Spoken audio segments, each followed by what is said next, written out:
Speaks is one of the most remarkable works of channeled information in history. It is the product of a process that began when Jane Roberts received what she called her psychic initiation one evening in September 1963 as she sat writing poetry. As she explained it, quote, "Suddenly my consciousness left my body, and my mind was barraged by ideas that were astonishing and new to me at the time." Unquote. Because of that experience, Miss Roberts and her husband, Robert Butts, started doing research into psychic activity and planning a book. In line with their research, they began experimenting with a Ouija board. After the first few sessions, the pointer spelled out messages that claimed to come from a personality calling himself Seth. As neither Miss Roberts or her husband had any psychic background, they initially presumed that the messages were coming from Miss Roberts' subconscious. However, she soon began to feel compelled to speak these messages aloud, and the Ouija board became redundant as, within a month, she was easily passing into trance and speaking for Seth while in a trance state. Seth communicated in twice-weekly sessions, in the process developing a continuing manuscript that would ultimately total over 6,000 typewritten pages.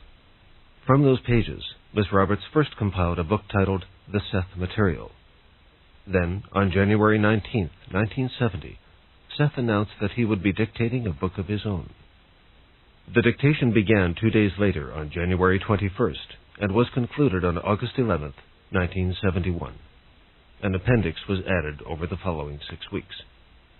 The title that Seth gave to his book was Seth Speaks, The Eternal Validity of the Soul. In it, he discusses a vast range of subjects in a text that is so voluminous we cannot hope to reproduce it here in its entirety. Therefore, we have focused on some specific aspects and areas of various key issues. Among them, the identity and multidimensional aspect of the soul, consciousness, death and after-death experiences, dreams, reincarnation, Christ, His crucifixion, and the second coming, the nature of God and of good and evil, the rise and fall of civilizations that preceded Atlantis, and how a brotherhood of speakers has worked throughout history to preserve the essential knowledge of humankind. The information within this program is challenging, thought-provoking, sometimes controversial. We are sure you'll agree that it is also, in the truest sense of the word, remarkable. What you are about to hear are the words of Seth, as spoken by Jane Roberts and transcribed by her husband, Robert Butts, and narrated on this recording by Scott Turchin. As we begin, Seth speaks about himself, his environment, the nature of reality, and the nature of ourselves. You have heard of ghost hunters. I can quite literally be called a ghost writer, though I do not approve of the term ghost. It is true that I am usually not seen in physical terms. I do not like the word spirit either. Yet, if your definition of that word implies the idea of a personality without a physical body, then I would have to agree that the description fits me. I address an unseen audience. However, I know that they exist, and therefore I shall ask each of them, now, to grant me the same privilege. I communicate with you through the auspices of a woman of whom I have become quite fond. To others it seems strange that I address her as Rupert and him, but the fact is that I have known her in other times and places by other names. Names are not important, however. My name is Seth. Names are simply designations, symbols, and yet, since you must use them, I shall also. I write this with the cooperation of Rupert, who speaks the words for me. In this life, Rupert is called Jane, and her husband, Robert Butts, takes down the words that Jane speaks. I call him Joseph. You may suppose that you are physical creatures, bound within physical bodies, imprisoned within bone, flesh, and skin. If you believe that your existence is dependent upon this corporeal image, then you feel in danger of extinction. No physical form lasts, and no body, however beautiful in youth, retains the same vigor and enchantment in old age. If you identify with your own youth, or beauty, or intellect, or accomplishments, then there is the constant gnawing knowledge that these attributes can and will vanish. I am speaking to assure you that this is not the case. Basically, you are no more of a physical being than I am, and I have donned and discarded more bodies than I care to tell. I am quite independent of a physical image, and so are you. Consciousness creates form. It is not the other way around. All personalities are not physical. It is only because you are so busily concerned with daily matters that you do not realize that there is a portion of you who knows that its own powers are far superior to those shown by the ordinary self. You have each lived other existences, and that knowledge is within you, though you are not consciously aware of it. I hope that this will serve to release the deeply intuitive self within each of you, and to bring to the foreground of consciousness whatever particular insights will serve you most. I speak to those who believe in a God, and those who do not, to those who believe that science will find all answers as to the nature of reality, and to those who do not. I hope to give you clues that will enable you to study the nature of reality for yourself as you have never studied it before. There are several things that I shall ask you to understand. You are not stuck in time like a fly in a closed bottle whose wings are therefore useless. You cannot trust your physical senses to give you a true picture of reality. They are lovely liars, with such a fantastic tale to tell that you believe it without question. You are sometimes wiser, more creative, and far more knowledgeable when you are dreaming than when you are awake. I am primarily a personality with a message. You create the world that you know. You have been given perhaps the most awesome gift of all, the ability to project your thought outward into physical form. The fact is that each of you creates your own physical reality, and, en masse, you create both the glories and the terrors that exist within your earthly experience. Until you realize that you are the creators, you will refuse to accept this responsibility. Consciousness is a way of perceiving the various dimensions of reality. Consciousness as you know it is highly specialized. The physical senses allow you to perceive the three-dimensional world, and yet by their very nature they can inhibit the perception of other equally valid dimensions.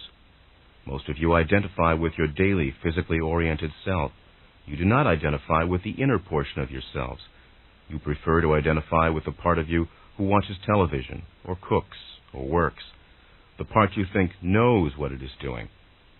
But the seemingly unconscious portion of yourself is far more knowledgeable, and upon its smooth functioning your entire physical existence depends. This portion is conscious, aware, alert. I call it the inner ego, for it directs inner activities. It correlates information that is perceived not through the physical senses, but through other inner channels. It is the inner perceiver of reality that exists beyond the three-dimensional. It carries within it the memory of each of your past existences. The outer ego and the inner ego operate together, the one to enable you to manipulate in the world that you know, the other to bring you those delicate inner perceptions without which physical existence could not be maintained.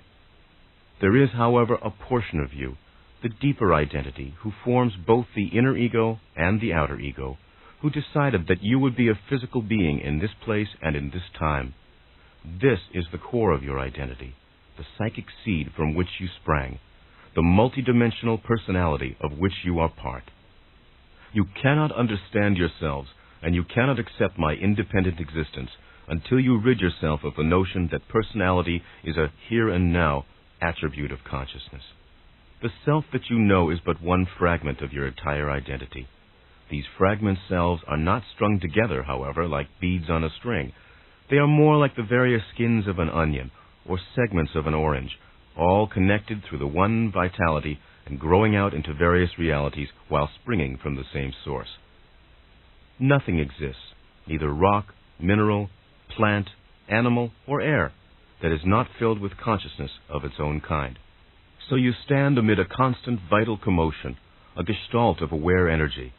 And you are yourselves physically composed of conscious cells that carry within themselves the realization of their own identity, that cooperate willingly to form the corporeal structure that is your physical body.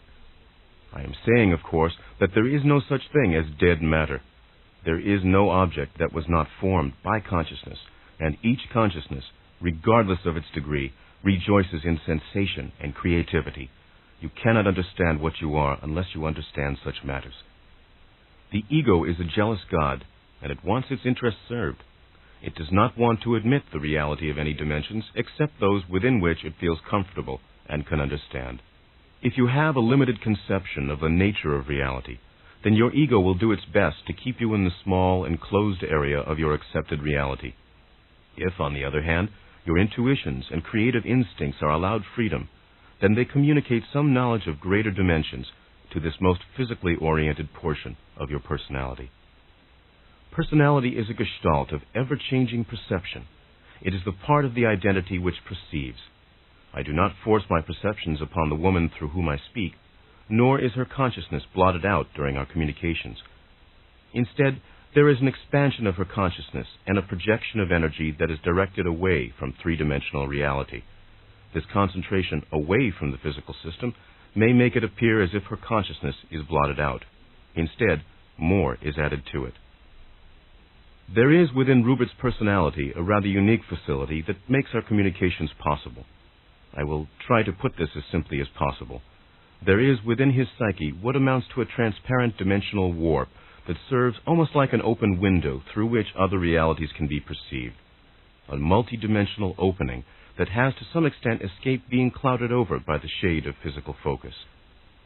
The physical senses usually blind you to these open channels, for they perceive reality only in their own image. To some extent, then, I enter your reality through a psychological warp in your space and time. In a manner of speaking, such an open channel serves much as a pathway between Rupert's personality and my own, so that communication is possible between. My environment now is not the one in which you will find yourself immediately after death.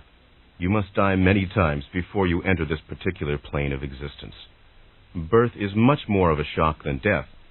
Sometimes when you die, you do not realize it, but birth almost always implies a sharp and sudden recognition. So there is no need to fear death. And I, who have died more times than I care to tell, speak these words to tell you so. In my home environment, I assume whatever shape I please, and it may vary, and does, with the nature of my thoughts. This ability to change form is an inherent characteristic of any consciousness. Only the degree of proficiency and actualization varies. You can see this in your own system, in a slowed-down version, when you observe the changing forms taken by living matter through its evolutionary history. My environment changes constantly, and therefore is composed of exquisite imbalances, where change is allowed full play. Your own time structure misleads you into your ideas of the relative permanency of physical matter, and you close your eyes to the constant alterations within it. Your physical senses confine you, as best they can, to the perception of a highly formalized reality. Only through the use of the intuitions, and in sleep and dream states, as a rule, can you perceive the joyfully changing nature of your own and any consciousness. Now, many of these freedoms are quite natural to you in the dream state, and you form dream environments often to exercise such potentials. You can learn to change your physical environment by learning to change and manipulate your dream environment. You can also suggest specific dreams in which a desired change is seen, and under certain conditions, these will then appear in your physical reality. Often you do this without realizing it. The senses that you use, in a very real manner, create the environment that you perceive. Your physical senses necessitate the perception of a three-dimensional reality. Consciousness is equipped with inner perceptors, however. These are inherent within all consciousness, regardless of its development. Using the inner senses, we become conscious creators, co-creators. But you are unconscious co-creators whether you know it or not. If our environment seems unstructured to you, it is only because you do not understand the true nature of order, which has nothing to do with permanent form, but only appears to have, from your perspective. It is quite true that your physical senses create the reality that they perceive. A tree is something far different to a microbe, a bird, an insect, and a man who stands beneath it. I am not saying that the tree only appears to be different. It is different. You perceive its reality through one set of highly specialized senses. This does not mean that its reality exists in that form in any more basic way than it exists in the form perceived by the microbe, insect, or bird. You cannot perceive the quite valid reality of that tree in any context but your own. This applies to anything within the physical system that you know. It is not that physical reality is false. It is that the physical picture is simply one of an infinite number of ways of perceiving the various guises through which consciousness expresses itself. The physical senses force you to translate experience into physical perceptions. The inner senses open your range of perception, allow you to interpret experience in a far freer manner, and to create new forms and new channels through which you, or any consciousness, can know itself. You look out into the physical universe and interpret reality according to the information received from your outer senses.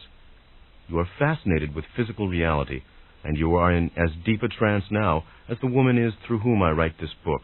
All of your attention is focused in a highly specialized way upon one shining, bright point that you call reality. There are other realities all about you, but you ignore their existence, and you blot out all stimuli that come from them. There is a reason for such a trance, as you will discover, but little by little you must wake up. My purpose is to open your inner eyes. Your ideas of space are highly erroneous. In a very real manner, space as you perceive it simply does not exist. Not only is the illusion of space caused by your own physical perceptive mechanisms, but is also caused by mental patterns that you have accepted, patterns that are adopted by consciousness when it reaches a certain stage of evolution within your system. When you arrive or emerge into physical life, not only is your mind not a blank slate, waiting for the scrolls that experience will write upon it, but you are already equipped with a memory bank far surpassing that of any computer. You face your first day upon the planet with skills and abilities already built in, though they may or may not be used. And they are not merely the result of heredity as you think of it. You may think of your soul or entity, though only briefly and for the sake of this analogy, as some conscious and living, divinely inspired computer who programs its own existences and lifetimes. Your planetary systems exist at once, simultaneously, both in time and in space. The universe that you seem to perceive, either visually or through instruments, appears to be composed of galaxies, stars, and planets at various distances from you. Basically, however, this is an illusion. Your senses and your very existence as physical creatures program you to perceive the universe in such a way. The universe, as you know it, is your interpretation of events as they intrude upon your three-dimensional reality. The events are mental. When I enter your system, I move through a series of mental and psychic events. You would interpret these events as space and time, and so, often, I must use these terms, for I must use your language rather than my own. When I enter your environment, I turn my consciousness in your direction. In one way, I translate what I am into an event that you can understand to some extent. In a much more limited manner, any artist does the same thing when he translates what he is, or a portion of it, into a painting. When I enter your system, I intrude into three-dimensional reality. Whether or not you realize it, each of you intrudes into other systems of reality in your dream states without the full participation of your normally conscious self. In subjective experience, you leave behind physical existence and act, at times, with strong purpose and creative validity within dreams that you forget the instant you awaken. When I contact your reality, therefore, it is as if I were entering one of your dreams. I can be aware of myself as I dictate this book through Jane Roberts, and yet also be aware of myself in my own environment. I send only a portion of myself here, as you perhaps send out a portion of your consciousness as you write a letter to a friend, and yet are aware of the room in which you sit. I send out much more than you do in a letter, for a portion of my consciousness is now within the entranced woman as I dictate, but the analogy is close enough.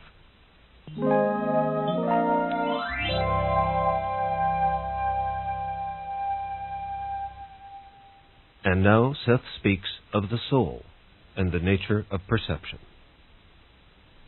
With a little background given so far, we can begin to discuss the subject of this program, the eternal validity of the soul. Even when we are exploring other issues, we will be trying to illustrate the multidimensional aspect of this inner self. There are many misconceptions connected with it, and first of all, we shall try to dismiss these. First of all, a soul is not something that you have. It is what you are. I usually use the term entity in preference to the term soul, simply because its connotations are less religious in an organizational sense. The trouble is that you frequently consider the soul, or entity, as a finished, static thing that belongs to you but is not you. The soul, or entity, in other words, your most intimate, powerful inner identity, is and must be forever changing. It is not, therefore, something like a cherished heirloom. It is alive, responsive, curious. It forms the flesh and the world that you know, and it is in a state of becoming. Often it seems that the soul is thought of as a precious stone, to be finally presented as a gift to God, or considered as some women used to consider their virginity, something highly prized that must be lost, the losing of it being signified as a fine gift to the receiver. In many philosophies, this sort of idea is retained, the soul being returned to a primal giver, or being dissolved in a nebulous state somewhere between being and non-being. The soul is, however, first of all, creative. The soul, or entity, is itself the most highly motivated, most highly energized, and most potent consciousness unit known in any universe. It is energy concentrated to a degree quite unbelievable to you. It contains unlimited potentials, but it must work out its own identity and form its own worlds. It carries within it the burden of all being. Within it are personality potentials beyond your comprehension. Remember, this is your own soul or entity I am speaking of, as well as soul or entity in general. You are one manifestation of your own soul. How many of you would want to limit your reality, your entire reality, to the experience you now know? You do this when you imagine that your present self is your entire personality, or insist that your identity be maintained unchanged through an endless eternity. The soul, above all, perceives and creates. Remember again that you are a soul now. The soul within you, therefore, is now perceiving. Its methods of perception are the same now as they were before your physical birth, and as they will be after your physical death. So basically, the inner portion of you, the soul stuff, will not suddenly change its methods of perception nor its characteristics after physical death. You can find out what the soul is now, therefore. It is not something waiting for you at your death, nor is it something you must save or redeem, and it is also something that you cannot lose. The term, to lose or save your soul, has been grossly misinterpreted and distorted, for it is the part of you that is indeed indestructible. Your own personality as you know it, that portion of you that you consider most precious, most uniquely you, will also never be destroyed or lost. It is a portion of the soul. The soul perceives all experience directly. Most experiences of which you are aware come packaged in physical wrapping, and you take the wrapping for the experience itself, and do not think of looking inside. The soul, however, does not need to follow the laws and principles that are a part of the physical reality, and it does not depend upon physical perception. The soul's perceptions are of acts and events that are mental, that lie, so to speak, beneath physical events as you know them. The soul's perceptions are not dependent upon time, because time is a physical camouflage and does not apply to non-physical reality.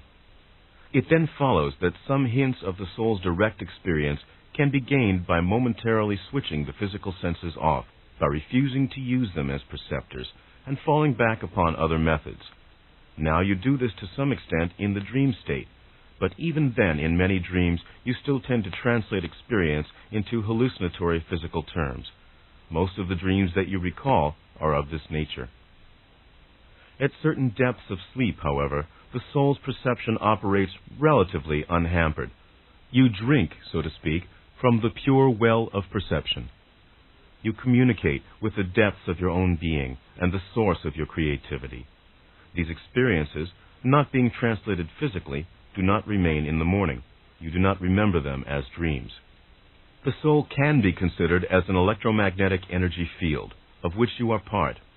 It is a field of concentrated action when you consider it in this light, a powerhouse of probabilities or probable actions seeking to be expressed. It is a grouping of non-physical consciousness that nevertheless knows itself as an identity. Look at it this way. The young woman through whom I speak once stated in a poem, and I quote, "These atoms speak and call themselves my name," unquote. Your physical body is a field of energy with a certain form, however, and when someone asks you your name, your lips speak it. And yet the name does not belong to the atoms and molecules in the lips that utter the syllables. The name has meaning only to you. Within your body you cannot put your finger upon your own identity. If you could travel within your body, you could not find where your identity resides. Yet you say, "This is my body," and "This is my name." The soul is not frightened for its identity. It is sure of itself. It ever seeks. It is not afraid of being overwhelmed by experience or perception. If you had a more thorough understanding of the nature of identity, you would not, for example, fear telepathy. For behind this concern is the worry that your identity will be swept away by the suggestions or thoughts of others. It seems to you that you have only one form, the physical one that you perceive, and no other. It also seems that your form can only be in one place at one time. You have indeed other forms that you do not perceive, and you also create various kinds of forms for various purposes, although you do not perceive these physically either. You are presently focused not only in your physical body, but within a particular frequency of events that you interpret as time. Other historical periods exist simultaneously in forms quite as valid, and other reincarnational selves. Again, you simply are not tuned to those frequencies. You can know what happened in the past and have histories because, according to the rules of the game that you accepted, you believe that the past, but not the future, can be perceived. You could have histories of the future in the present if the rules of the game were different. In other levels of reality, the rules of the game change. After death, in your terms, you are quite free perceptively. The future appears as clearly as the past. The so-called stream of consciousness is simply that, one small stream of thoughts, images, and impressions, part of a much deeper river of consciousness that represents our own far greater existence and experience. You spend all your time examining this one small stream so that you become hypnotized by its flow and entranced by its motion. Simultaneously, these other streams of perception and consciousness go by without your notice, yet they are very much a part of you. They represent quite valid aspects, events, actions, and emotions with which you are also involved in other layers of reality. You are as actively and vividly concerned in these realities as you are in the one in which your main attention is now focused. Often you tune into these other streams of consciousness without realizing you have done so, for again, they are a part of the same river of your identity. All are therefore connected.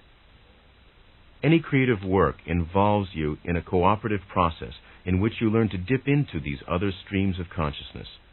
You come up with a perception that has far more dimensions than one arising from the one narrow, usual stream of consciousness that you know.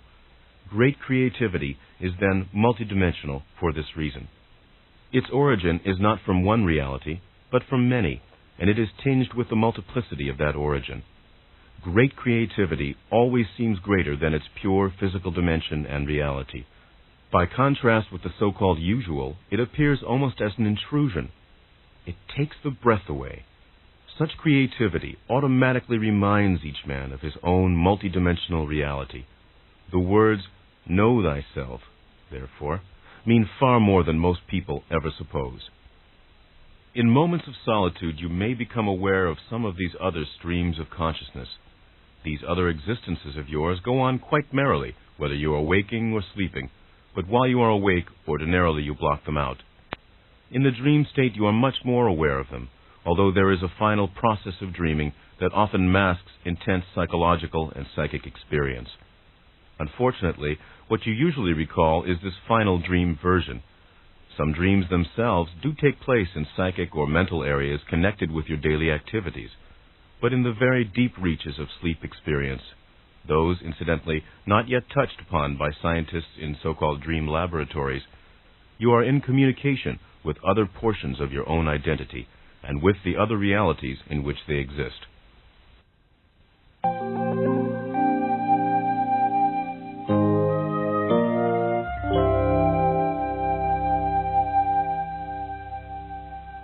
Some waking states, of course, come very close to sleep states. These blend one into the other so that the rhythm often goes unnoticed. These gradations of consciousness are accompanied by changes in the physical organism.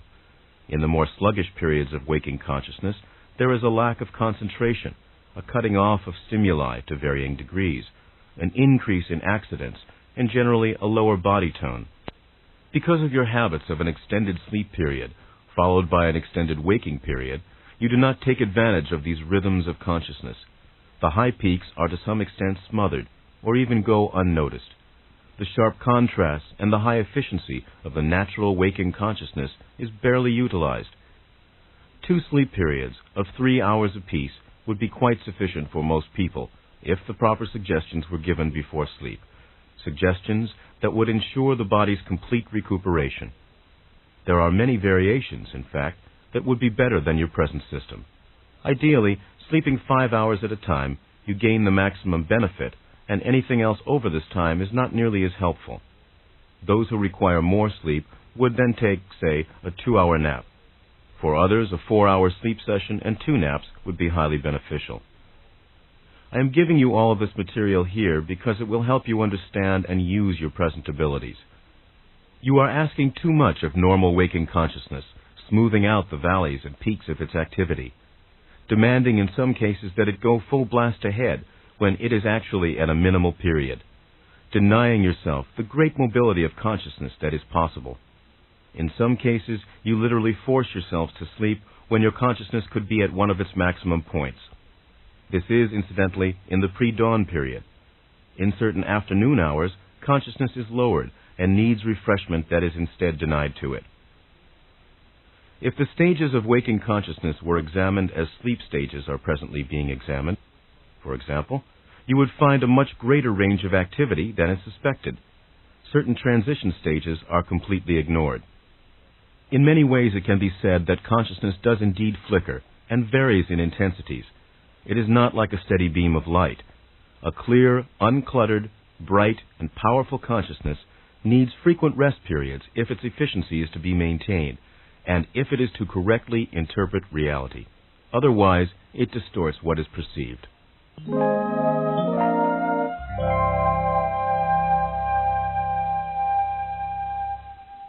Now, Seth speaks of death and after-death experiences. What happens at the point of death? The question is much more easily asked than answered. Basically, there is not any particular point of death in those terms, even in the case of a sudden accident. I will attempt to give you a practical answer to what you think of as this practical question, however. What the question really means to most people is this: what will happen when I am not alive in physical terms any longer? What will I feel? Will I still be myself? Will the emotions that propelled me in life continue to do so? Is there a heaven or a hell? Will I be greeted by gods or demons, enemies or beloved ones? Most of all, the question means, when I am dead, will I still be who I am now, and will I remember those who are dear to me now?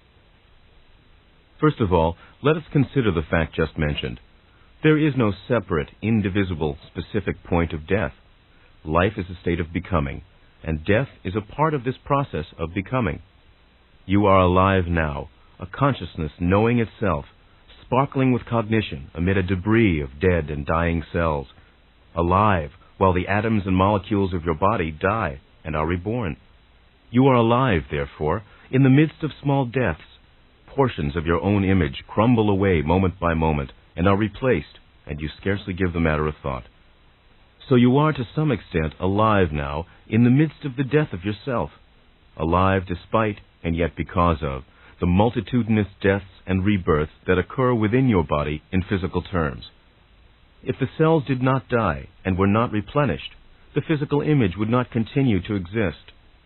So now in the present, as you know it, your consciousness flickers about your ever-changing corporeal image. In many ways you can compare your consciousness as you know it now to a firefly, for while it seems to you that your consciousness is continuous, this is not so. It also flickers off and on, though it is never completely extinguished. Its focus is not nearly as constant as you suppose, however. So as you are alive in the midst of your own multitudinous small deaths, so though you do not realize it, you are often dead, even amid the sparkling life of your own consciousness. There are overall rhythms, and within them an infinity of individual variations, almost like cosmic metabolism. In these terms, what you call death is simply the insertion of a longer duration of that pulsation of which you are not aware, a long pause in that other dimension, so to speak. The death, say, of physical tissue is merely a part of the process of life as you know it in your system, a part of the process of becoming. And from those tissues, as you know, new life will spring. All through your lifetime, portions of your body die, and the body that you have now does not contain one particle of physical matter that it had, say, 10 years ago. This process, you see, continues so smoothly that you are not aware of it. The pulses mentioned earlier are so short in duration that your consciousness skips over them merrily, yet your physical perception cannot seem to bridge the gap when the longer rhythm of pulsation occurs. And so, this is the time that you perceive as death. What you want to know, therefore, is what happens when your consciousness is directed away from physical reality, and when momentarily it seems to have no image to wear. You will find yourself in another form, an image that will appear physical to you to a large degree, as long as you do not try to manipulate within the physical system with it. Then the differences between it and the physical body will become obvious. You will simply be learning to operate in a new environment in which different laws apply, and the laws are far less limiting than the physical ones with which you now operate. In other words, you must learn to understand and use new freedoms. Even these experiences will vary, however, and even this state is a state of becoming, for many will continue into other physical lives. Some will exist and develop their abilities in different systems of reality altogether, and so for a time will remain in this intermediary state. For those of you who are lazy, I can offer no hope. Death will not bring you an eternal resting place. You may rest, if this is your wish, for a while. Not only must you use your abilities after death, however, but you must face up to yourself for those that you did not use during your previous existence. Now, when I speak to you, I very seldom use such words as love. I do not tell you that a God is waiting for you on the other side of a golden door. I do not reassure you by telling you that when you are dead, God will be waiting for you in all His majestic mercy, and that will be the end of your responsibility. However, through traveling within yourselves, you will discover the unity of your consciousness with other consciousnesses. You will discover the multidimensional love and energy that gives consciousness to all things. This will not lead you to want to rest upon the proverbial blessed bosom. It will instead inspire you to take a better hand in the job of creation. That feeling of divine presence you will find indeed and feel indeed, for you will sense it behind the dance of the molecules and in yourselves and in your neighbors. You may or may not be greeted by friends or relatives immediately following death. This is a personal matter, as always. Overall, you may be far more interested in people that you have known in past lives than those close to you in the present one, for example. Your true feeling toward relatives who are also dead will be known to you and to them.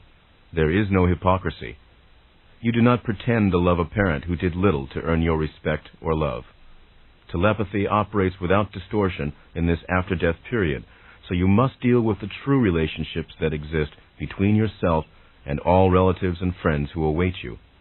You may find that someone you considered merely an enemy actually deserved your love and respect, for example, and you will then treat him accordingly.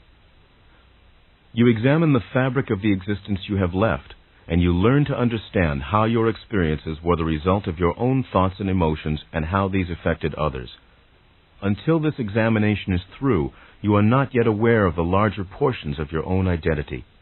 When you realize the significance and meaning of the life you have just left, then you are ready for conscious knowledge of your other existences. You become aware, then, of an expanded awareness. What you are begins to include what you have been in other lives, and you begin to make plans for your next physical existence, if you decide upon one. You can instead enter another level of reality, and then return to a physical existence if you choose.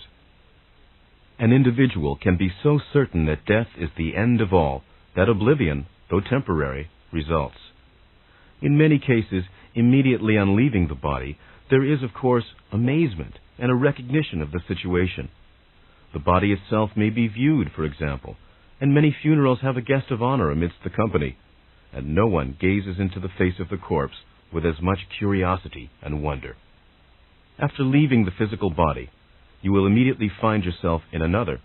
This is the same kind of form in which you travel in out-of-body projections, and again, let me remind you that each of you leaves your body for some time each night during sleep. This form will seem physical. It will not be seen by those still in the physical body, however, generally speaking. It can do anything that you do now in your dreams. Therefore, it flies, goes through solid objects, and is moved directly by your will, taking you, say, from one location to another. You cannot, as a rule, manipulate physical objects. This body is yours instantly, but it is not the only form that you will have. For that matter, this image is not a new one. It is interwound with your physical body now, but you do not perceive it. Following death, it will be the only body you are aware of for some time. After-death experiences will not seem so alien or incomprehensible if you realize that you encounter similar situations as a normal part of your present existence. In sleep and dream states, you are involved in the same dimension of existence in which you will have your after-death experiences. You do not remember the most important part of these nightly adventures, and so those you do recall seem bizarre or chaotic as a rule. The simple fact is that when you dream you are flying, you often are. In the dream state, you operate under the same conditions, more or less, that are native to a consciousness not focused in physical reality. Many of your experiences, therefore, are precisely those you may meet after death. You may speak with dead friends or relatives, revisit the past, greet old classmates, walk down the streets that existed 50 years earlier in physical time, travel through space without taking any physical time to do so, be met by guides, be instructed, teach others, perform meaningful work, solve problems, hallucinate. As your daily endeavors have meaning and purpose, so do your dream adventures, and in these also you attain various goals of your own. In the dream state you learn, among other things, how to construct your own physical reality day by day, just as after death you learn how to construct your next physical lifetime. After-death environments exist all about you now. Period. It is as if your present situation and all its physical phenomena were projected from within yourself outward, giving you a continuous running motion picture, forcing you to perceive only those images that were being transposed. These seem so real that you find yourself in the position of reacting to them constantly. They serve to mask other quite valid realities that exist at the same time, however. It is actually from these other realities that you gain the power and the knowledge to operate the material projections. You can set the machine on idle, so to speak, stop the apparent motion, and turn your attention to these realities. In many ways, then, you are dead now, and as dead as you will ever be. While you go about your daily chores and endeavors, beneath normal waking consciousness, you are constantly focused in other realities also, reacting to stimuli of which your physical conscious self is not aware, perceiving conditions through the inner senses, and experiencing events that are not even registered within the physical brain. After death, you are simply aware of these dimensions of activity that you now ignore. Now, physical existence predominates. Then, it will not. Nor, however, will it be lost to you. Your memories, for example, will be retained. You will simply step out of a particular framework of reference. If you want to know what death is like, then become aware of your own consciousness as it is divorced from physical activities. You will find that it is highly active. With practice, you will discover that your normal waking consciousness is highly limited, and that what you thought of once as death conditions seem much more like life conditions. In the same way, in the midst of life, you dwell with so-called ghosts and apparitions, and for that matter, you yourselves appear as apparitions to others. There are obviously as many kinds of ghosts and apparitions as there are people. They are as alert or as unalert to their situation as you are to your own. They are not fully focused in physical reality, however, either in personality or in form, and this is their main distinction. If a ghost wants to contact you, he can do so through telepathy, or the individual might send you a thought form at the same time that he telepathically communicates with you. Your rooms are full now of thought forms that you do not perceive, and again, you are as much a ghostly phenomenon now as you will be after death. You are simply not aware of the fact. You ignore certain temperature variations and stirring of air as imagination that are instead indicative of such thought forms. You thrust into the background telepathic communications that often accompany such forms. You turn aside from all clues that other realities exist quite validly with your own, and that in the midst of one existence you are surrounded by intangible but valid evidence. The very words life and death serve to limit your understanding, to set up barriers where none intrinsically exist. Some dead friends and relatives do visit you, projecting from their own level of reality into yours, but you cannot as a rule perceive their forms. They are not more ghostly or dead, however, than you are when you project into their reality, as you do from the sleep state. As a rule, however, they can perceive you on those occasions. What you often forget is that such individuals are in various stages of development. Some have stronger connections to the physical system than others. The length of time an individual has been dead, in your terms, has little to do with whether or not you will be so visited, but rather the intensity of the relationship. In the sleep state, you may help recently dead persons, complete strangers, to acclimate to after-death conditions, even though this knowledge is not available to you in the morning. So others, strangers, may communicate with you when you are sleeping, and even guide you through various periods of your life.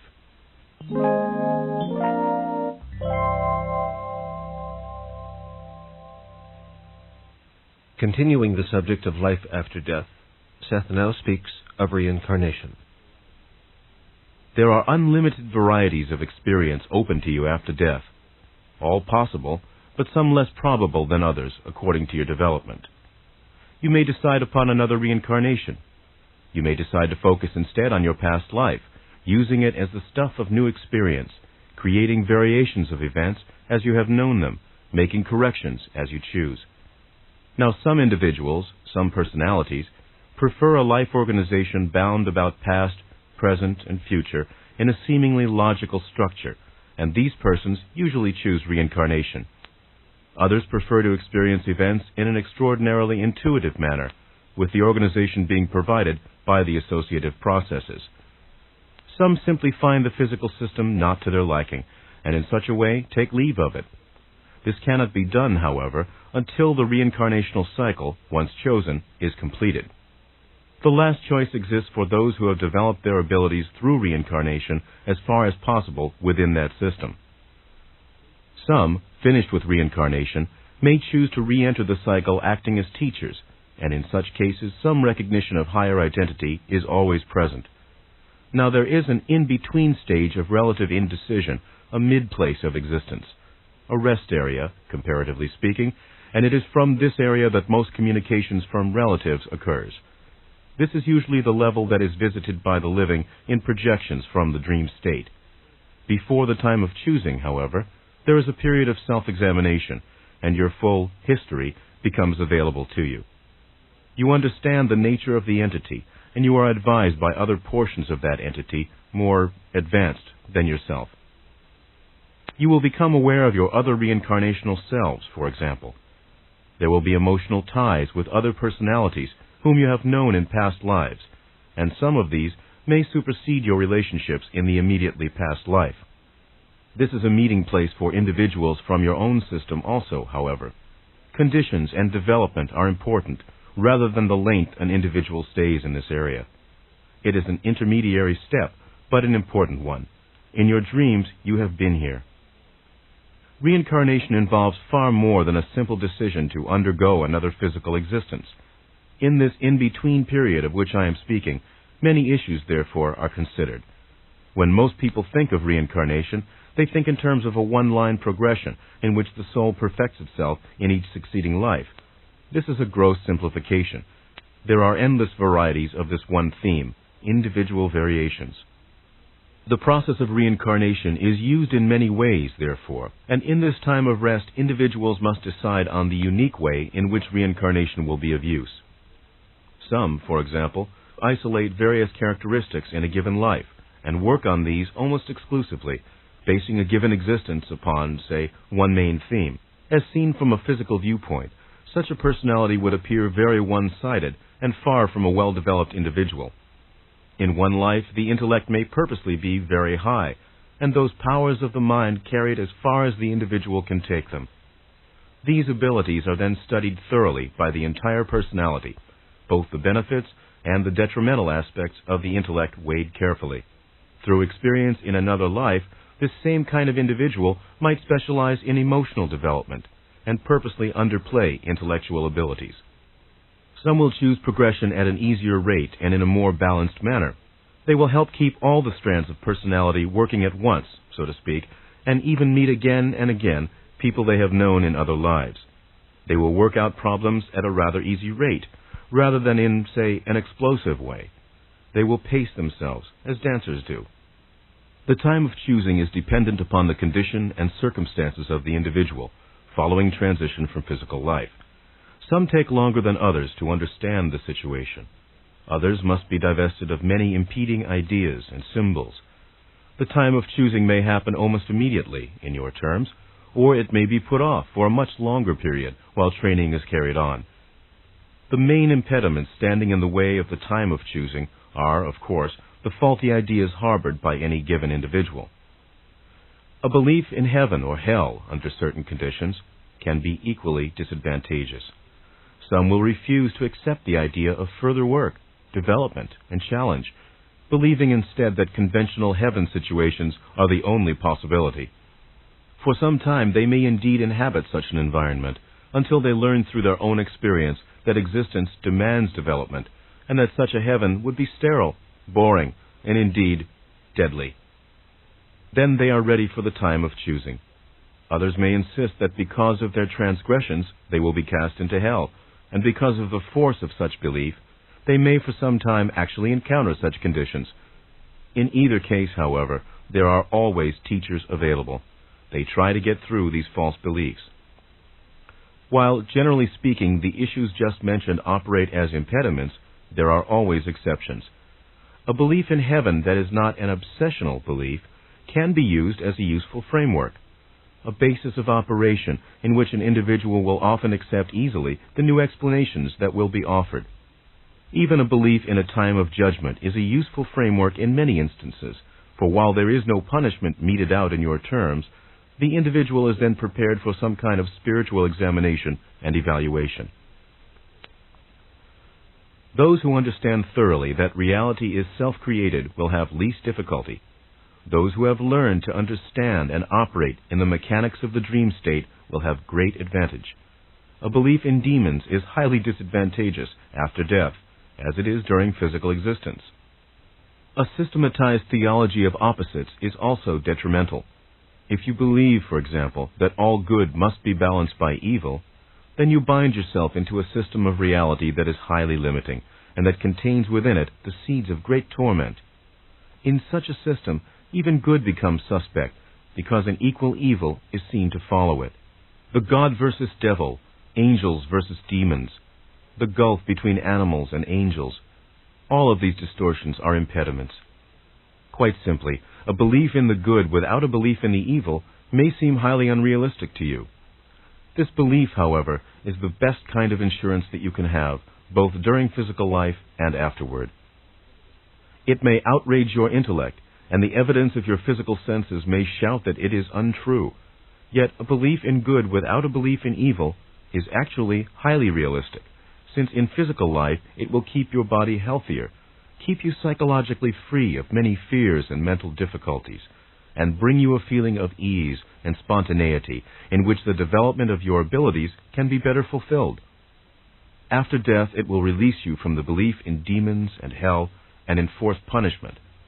You will be better prepared to understand the nature of reality as it is. Again, I understand that the concept could indeed offend your intellect and that your senses seem to deny it. Yet you should already realize that your senses tell you many things which are not true. I tell you that your physical senses perceive a reality that is a result of your beliefs. Believing in evils, you will of course perceive them. Your world has not tried the experiment as yet which would release you. Christianity was but a distortion of this main truth. That is, organized Christianity as you know it. I am not simply speaking here of the original precepts. They were hardly given a chance. The experiment that would transform your world would operate upon the basic idea that you create your own reality according to the nature of your beliefs, and that all existence was blessed, and that evil did not exist in it. If these ideas were followed individually and collectively, then the evidence of your physical senses would find no contradiction. They would perceive the world and existence as good. This is the experiment that has not been tried, and these are the truths that you must learn after physical death. Some, after death, understanding these truths, choose to return to physical existence and explain them. Through the centuries, this has been the way. Now, these descriptions of after-death events may sound very complicated, particularly if you have been used to a simple tale of heaven or eternal rest. Unfortunately, the words fail to describe many of the basics that I would have you understand. There is no such simple end to the life that you know, such as the story of heaven. There is the freedom to understand your own reality, to develop your abilities further, and to feel more deeply the nature of your own existence as a part of all that is. Throughout your reincarnational existences, you expand your consciousness, your ideas, your perceptions, your values. You break away from self-adopted restrictions, and you grow spiritually as you learn to step aside from limiting conceptions and dogmas. From within your point of reference, it is often difficult for you to perceive that all events work toward creativity, or to trust in the spontaneous creativity of your own natures. Within your system, to kill is obviously a moral crime, but to kill another in punishment only compounds the original error. Someone very well known who established a church, if you will, a civilization, once said, "Turn the other cheek if you are attacked." The original meaning of that remark, however, should be understood. You should turn the other cheek because you realize that basically the attacker only attacks himself.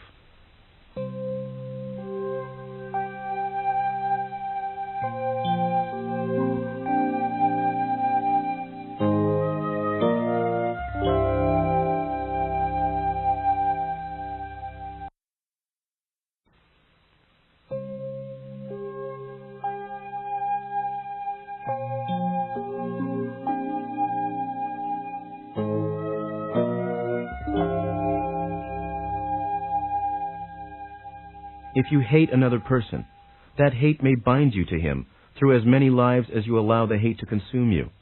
You draw to yourself in this existence and in all others those qualities upon which you concentrate your attention. If you vividly concern yourself with the injustices you feel have been done you, then you attract more such experience. And if this goes on, then it will be mirrored in your next existence. It is true that in between lives there is time for understanding and contemplation. Those who do not take advantage of such opportunities in this life often do not do so when it is over. Consciousness will expand. It will create. It will turn itself inside out to do so. There is nothing outside of yourself that will force you to understand these issues or face them. It is useless then to say, "When this life is over, I will look back upon my experience and then my ways." This is like a young man saying, "When I grow old and retire, I will use all those abilities that I am not now developing." You are setting the stage for your next life now. The thought you think today will in one way or another become the fabric of your next existence. There are no magic words that will make you wise, that will fill you with understanding and compassion, that will expand your consciousness. Your thoughts and everyday experience contain the answers. Any successes in this life, any abilities, have been worked out through past experience. They are yours by right. You worked to develop them. If you look about you at your relatives, friends, acquaintances, and business associates, you will also see what kind of a person you are, for you are drawn to them as they are drawn to you, through very basic inner similarities. Let me try to throw some light upon what I am trying to tell you. First of all, love always involves freedom. If a man says he loves you and yet denies you your freedom, then you often hate him. Yet, because of his words, you do not feel justified in the emotion. This sort of emotional tangle itself can lead to continued entanglements through various lives. If you hate evil, then beware of your conception of the word. Hate is restrictive. It narrows down your perception. It is indeed a dark glass that shadows all of your experience. You will find more and more to hate and bring the hated elements into your own experience. If you expand your sense of love, of health and existence, then you are drawn in this life and in others toward those qualities, again, because they are those upon which you concentrate. In the next life, you will be working with those attitudes that are now yours. If you insist upon harboring hatreds within you now, you are very likely to continue doing so. On the other hand, those sparks of truth, intuition, love, joy, creativity, and accomplishment gained now will work for you then as they do now. They are, you see, the only true realities. They are the only real foundations of existence. It is foolish, as Rupert once said, to hate a storm or shake your fists at it and call it names. You may laugh if you think of children in such activities. It is useless to personify a storm and treat it as a demon, focusing upon its destructive elements, or those elements that to you appear destructive. Change of form is not destructive. The explosive energy of a storm is highly creative. Consciousness is not annihilated. A storm is part of creativity. You view it from your own perspective, and yet one individual will feel within the storm the unending cycle of creativity, and another will personify it as the work of the devil. Through all your lives, you will interpret the reality that you see in your own way, and that way will have its effect upon you, and in turn upon others. The man who literally hates immediately sets himself up in this fashion.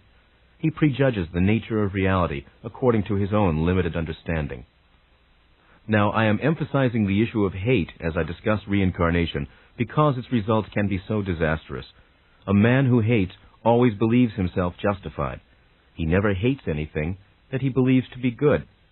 He thinks he is being just, therefore, in his hatred, but the hatred itself forms a very strong claim that will follow him throughout his lives until he learns that only the hatred itself is the destroyer.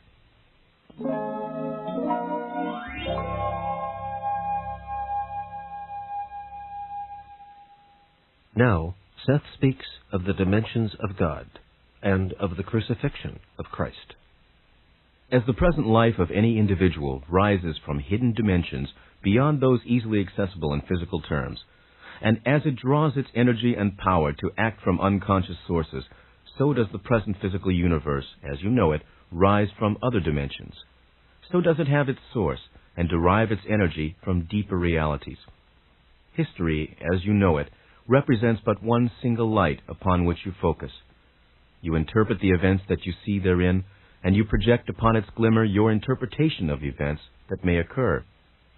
So entranced is your concentration that when you wonder about the nature of reality, you automatically confine your question to this one small flickering moment that you call physical reality.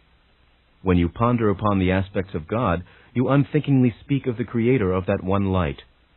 That light is unique, and if you truly understood what it was, you would indeed understand the nature of true reality. Only a portion of your entire identity is, presently, familiar to you, as you know. Therefore, when you consider the question of a supreme being, you imagine a male personality with those abilities that you yourselves possess, with great emphasis upon qualities you admire. This imagined God has therefore changed throughout your centuries, mirroring man's shifting ideas of himself. God was seen as cruel and powerful when man believed that these were desirable characteristics, needed particularly in his battle for physical survival. He projected these upon his idea of a God because he envied them and feared them. You have cast your idea of God, therefore, in your own image. In a reality that is inconceivably multidimensional, the old concepts of God are relatively meaningless. Even the term, a supreme being, is in itself distortive, for you naturally project the qualities of human nature upon it. If you will try to accept the idea that your own existence is multidimensional, that you dwell within the medium of infinite probabilities, then you may catch a slight glimpse of the reality that is behind the word God. And you may understand why it is almost impossible to capture a true understanding of that concept in words. God, therefore, is first of all a creator, not of one physical universe, but of an infinite variety of probable existences, far more vast than those aspects of the physical universe with which your scientists are familiar. He did not simply send a son to live and die on one small planet. He is a part of all probabilities. There have been parables told and stories of beginnings. All of these have been attempts to transmit knowledge in as simple terms as possible. Often, answers were given to questions that literally have no meaning outside of your own system of reality. For example, there was no beginning, and there will be no end. Yet parables have been given telling you of beginnings and endings simply because with your distorted ideas of time, beginnings and endings seem to be inseparable, valid events. Your Christ figure represents, symbolically, your idea of God and His relationships. There were three separate individuals whose history blended, and they became known collectively as Christ. Hence, many discrepancies in your records. These were all males, because at that time of your development, you would not have accepted a female counterpart. These individuals were a part of one entity. You could not but imagine God as a father. It would never have occurred to you to imagine a God in any other than human terms, earth components. The events of the crucifixion of Christ, as they are recorded, did not occur in history. It was a psychic, but not a physical event. Ideas of almost unimaginable magnitude were played out. Judas, for example, was not a man in your terms. He was, like all the other disciples, a blessed, created fragment personality, formed by the Christ personality. He represented the self-betrayer. He dramatized a portion of each individual's personality that focuses upon physical reality in a grasping manner and denies the inner self out of greed. Each of the 12 represented qualities of personality that belonged to one individual, and Christ as you know Him represented the inner self. The 12, therefore, plus Christ as you know Him, the one figure composed of the three, represented an individual earthly personality, that is, the inner self, and 12 main characteristics connected with the egotistical self.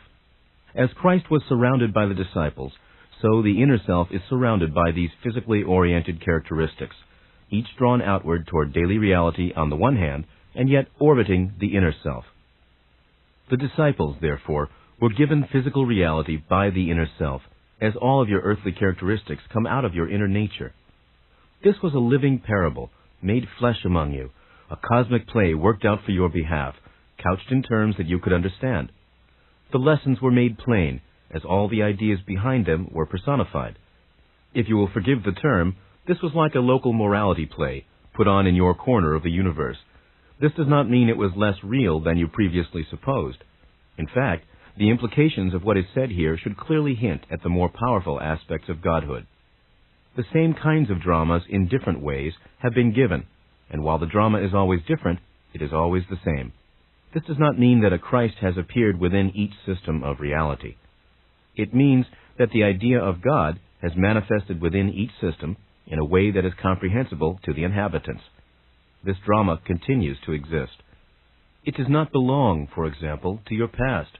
Only you have placed it there. This does not mean that it always reoccurs. The drama, then, was far from meaningless, and the Spirit of Christ, in your terms, is legitimate. As I said, the crucifixion was a psychic event, and exists as do all the other events connected with the drama. Christ, the historical Christ, was not crucified. He had no intention of dying in that manner.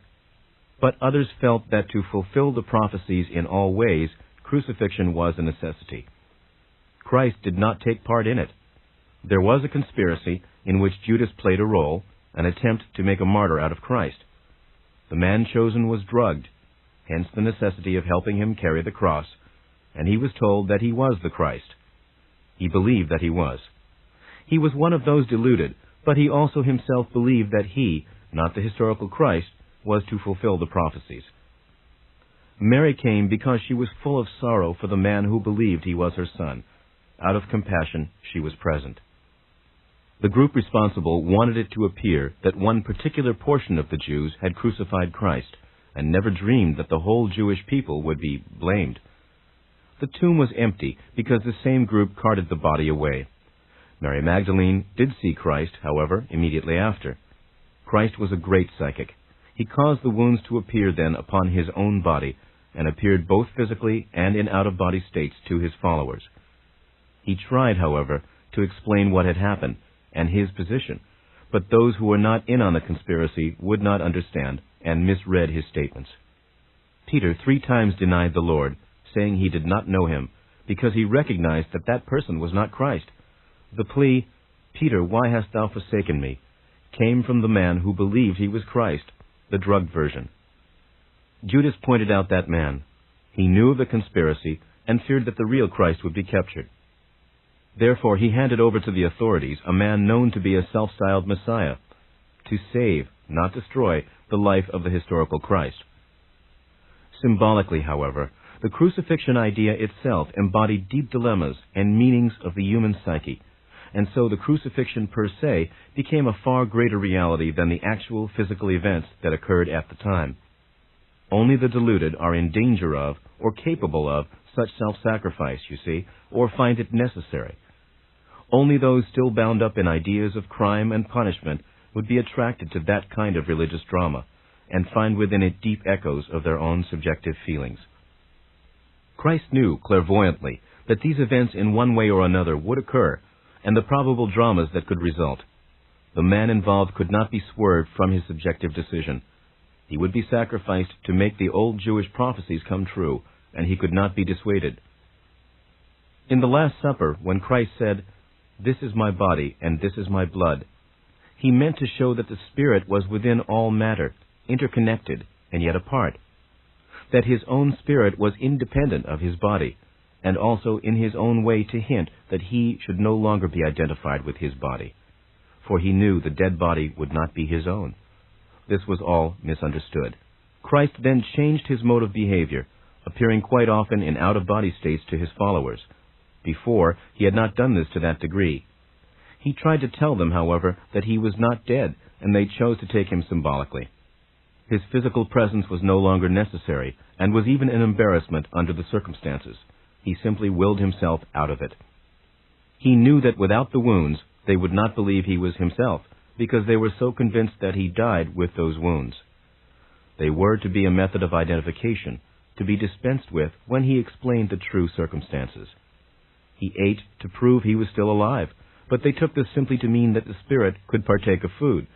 They wanted to believe that he had been crucified and arisen. Other religions were based upon different dramas, in which ideas were acted out in a way that was comprehensible to various cultures. Unfortunately, the differences between the dramas often led to misunderstandings, and these were used as excuses for wars. These dramas are also privately worked out in the dream state. In visions and inspirations, men knew that the Christ drama would be enacted and hence recognized it for what it was when it occurred physically. Its power and strength then returned to the dream universe. It had increased its vigor and intensity through the physical materialization. In private dreams, men then related to the main figures in the drama, and in the dream state they recognized its true import. God is more than the sum of all the probable systems of reality he has created, and yet he is within each one of these, without exception. He is therefore within each man and woman. He is also within each spider, shadow, and frog, and this is what man does not like to admit. God can only be experienced, and you experience him, whether or not you realize it, through your own existence. He is not male or female, however, and I use the terms only for convenience's sake. In the most inescapable truth, he is not human in your terms at all, nor in your terms is he a personality. Your ideas of personality are too limited to contain the facets of his multidimensional existence. The inner experience with the multidimensional God can come in two main areas. One is through the realization that this prime moving force is within everything that you can perceive with your senses. The other method is to realize that this primary motive force has a reality independent of its connection with the world of appearances. As there are portions of reality that you do not consciously perceive, and other systems of probability of which you are not consciously aware, so also are there aspects of primary godhood that you cannot at this moment comprehend. I have tried to give you some idea of the far-reaching creative effects of your own thoughts.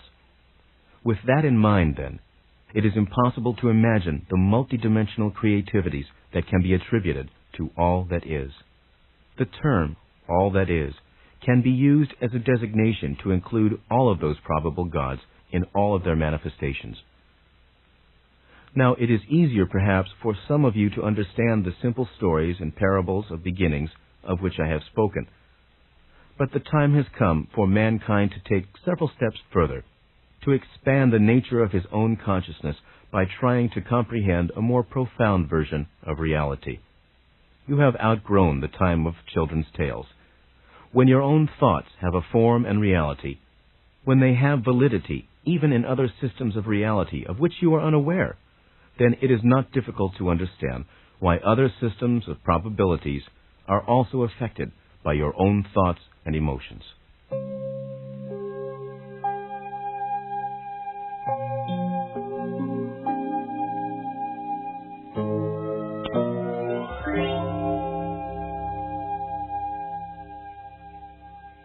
Seth now speaks of reincarnation in terms of entire civilizations, such as those that preceded the existence of Atlantis. In a manner of speaking, it can be said that you have reincarnational civilizations as well as reincarnating individuals. Each entity who is born in flesh works toward the development of those abilities that can be best nurtured and fulfilled within the physical environment. He has a responsibility to and for the civilization in which he has each existence, for he helps form it through his own thoughts, emotions, and actions. He learns from failure as well as success.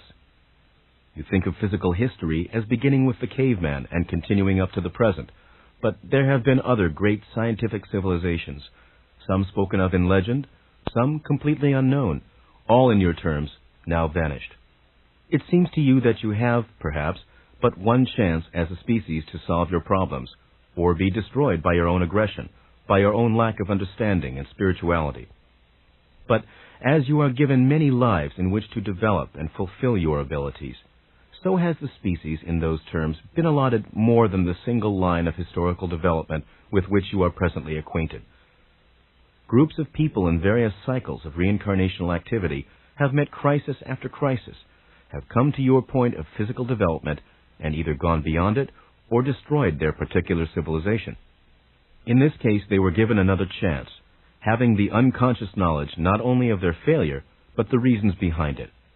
They then began with a psychological head start as they formed new primitive groupings. Others, solving the problems, left your physical planet for other points in the physical universe. When they reached that level of development, however, they were spiritually and psychically mature, and were able to utilize energies of which you now have no practical knowledge. Earth, to them, now is the legendary home. They formed new races and species that could no longer physically accommodate themselves to your atmospheric conditions.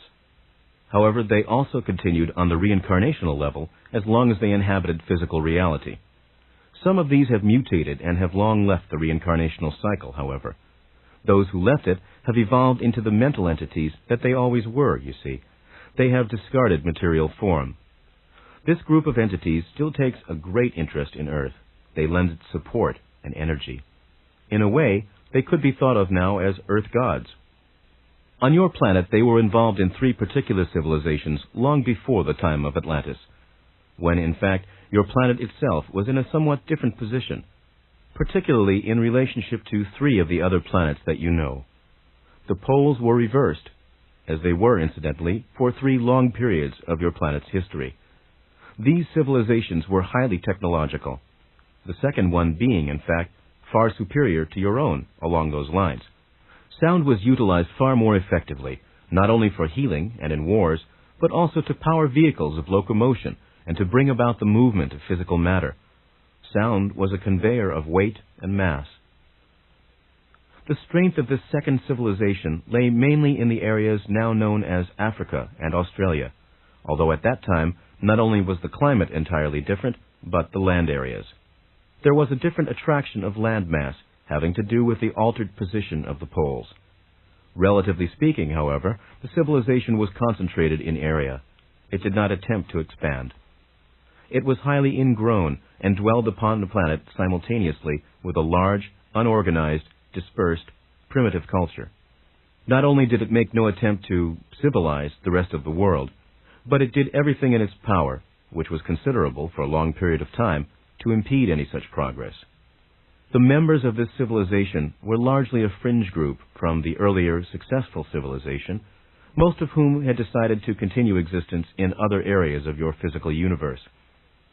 These, however, were particularly enamored of earthly life, and also thought that they could improve upon the last experiment in which they had been involved, though they were free to move on to other layers of existence. They were not interested in beginning from scratch again as an infant civilization, but in other areas.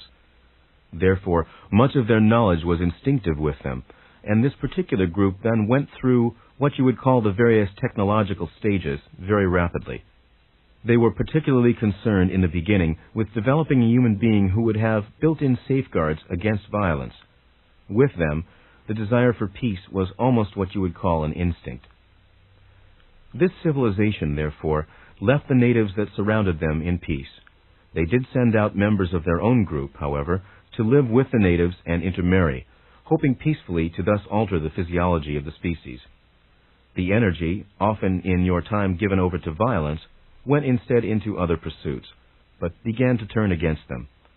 They were not learning to deal with violence or aggression. They were attempting to short-circuit it physically, and this, they found, had complications. The physical alteration was a strain on the entire system. The urge to act, which is the creative function and basis that has been distorted into the idea of aggression, was not understood.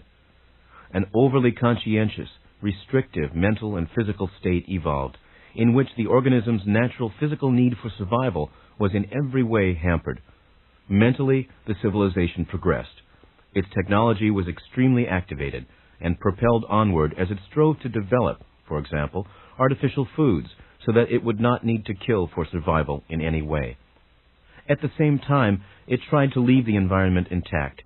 It missed your stage of automobiles completely and steam-driven vehicles and concentrated rather early on sound. The sound could not be heard by physical ears.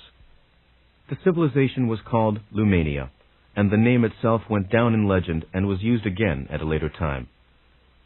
The Lumanians were a very thin, weakly people, physically speaking, but psychically either brilliant or completely ungifted. In some, you see, the built-in controls caused so many blockages of energy in all directions that even their naturally high telepathic abilities suffered. They formed energy fields around their own civilization. They were, therefore, isolated from contact with other groups. They did not allow technology to destroy them, however. More and more of them realized that the experiment was not a success. Some, after physical death, left to join those from the previous successful civilization who had migrated to other planetary systems within the physical structure. Large groups, however, simply left their cities, destroyed the force fields that had enclosed them, and joined the many groups of relatively uncivilized people, mating with them and bearing children. These Lumanians died quickly, for they could not bear violence nor react to it violently. If attacked, they had to flee. The fight or flight principle did not apply. The Lumanians' god symbol was a male one, a strong, physically powerful male figure who would therefore protect them since they could not protect themselves. He evolved through the ages, as their beliefs did, and into him they projected those qualities that they could not themselves express. He was much later to appear as the old Jehovah, the god of wrath who protected the chosen people. The fear of natural forces was, therefore, initially extremely strong in them, and brought about a feeling of separation between man and those natural forces that nurtured him. They could not trust the earth, since they were not allowed to protect themselves against violent forces within it. Their vast technology and their great civilization was largely underground. They were, in those terms, the original cavemen, and they came out from their cities through caves also. Caves were not just places of protection in which unskilled natives squatted. They were often doorways to and from the cities of the Lumanians. long after the cities were deserted, the following natives, uncivilized, found these caves and the openings. In the period that you now think of as the Stone Age, the men you think of as your ancestors, the cavemen, often found shelter not in rough, naturally formed caves, but in mechanically created channels that reached behind them, and in the deserted cities in which once the Lumanians dwelled. Some of the tools fashioned by the cavemen were distorted versions of those they had found. I should perhaps mention here that some of the caves, particularly in certain areas of Spain and the Pyrenees, and some earlier ones in Africa, were artificial constructions. Now, these people moved mass with sound and actually conveyed matter through a high mastery of sound. This is how their tunnels were originally formed, and it was also the method used to form some of the caves in areas where originally there were few. Often, drawings on the cave walls were highly stylized information, almost like signs in your terms in front of public buildings, portraying the type of animals and beings in a given area. These drawings later were used as models by your early cavemen in the historical times to which you usually refer. The Lumanian civilization was the second and perhaps most interesting of the three civilizations. The first followed generally your own line of development and faced many of the problems that you now do. They were largely situated in what you call Asia Minor, but they were also expansive and traveled outward to other areas. These are the people I mentioned earlier, who finally went on to other planets within other galaxies, and from whom the people of the Lumanian civilization came. I have been speaking about the Lumanians in some detail because they are a part of your psychic heritage. The other two civilizations were in many ways more successful, and yet the strong intent behind the Lumanians' experiment was extremely volatile. While they were not able to solve the problem of violence as they understood it in your reality, their passionate desire to do so still rings throughout your own psychic environment. Because of the true nature of time, the Lumanians still exist as they were in your terms. There are often bleed-throughs in the psychic atmosphere. These do not occur by chance, but when some kind of rapport causes effects to leap between systems that otherwise appeared quite separated. And so, there have been such bleed-throughs between your own civilization and the Lumanians. Various old religions picked up the idea of the Lumanians' fierce god figure, for example, in whom they managed to project their concepts of force, power, and violence. This god who had meant to protect them when non-violence would not allow them to protect themselves. There is a bleed-through now in the making, so to speak, in which the Lumanians' multidimensional concepts of art and communication will be glimpsed by our own people, but in a rudimentary form. As the various qualities of the Lumanians are still present in your psychic atmosphere, as their cities still coexist in land areas now called your own, so other probable identities coexist with the identities you now call your own. Now, Seth turns to the subject of the speakers. Christian dogma speaks of the ascension of Christ, implying, of course, a vertical ascent into the heavens, and the development of the soul is often discussed in terms of direction.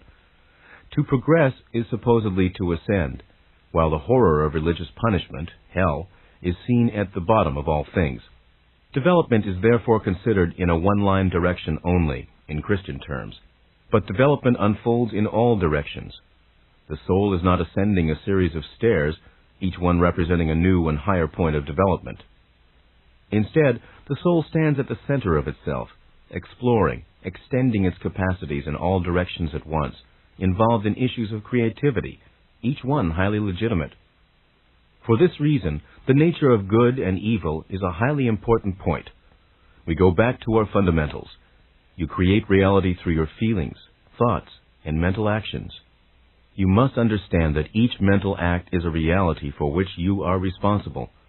That is what you are in this particular system of reality for. As long as you believe in a devil, for example, you will create one that is real enough for you and for the others who continue to create him. Because of the energy he is given by others, he will have a certain consciousness of his own. But such a mock devil has no power or reality to those who do not believe in his existence, and who do not give him energy through their belief. He is, in other words, a superlative hallucination. Some very old religions understood the hallucinatory nature of the devil concept. But even in Egyptian times, the simpler and more distorted ideas became prevalent, particularly with the masses of people. In some ways, men in those times could not understand the concept of a god without the concept of a devil. There are no devils waiting to carry anyone off, unless you create them yourself, in which case the power resides in you and not in the mock devils. The crucifixion of Christ and the attendant drama made sense within your reality at the time. It arose into the world of physical actuality out of the inner reality from which your deepest intuitions and insights also spring.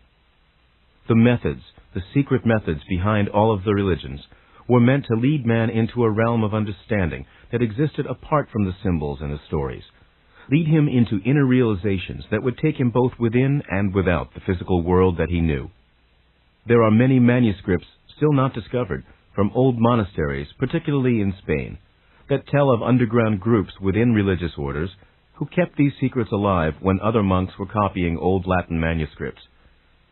There were tribes who never learned to write in Africa and Australia who also knew these secrets, and men called speakers who memorized them and spread them upward, even throughout northern portions of Europe, before the time of Christ.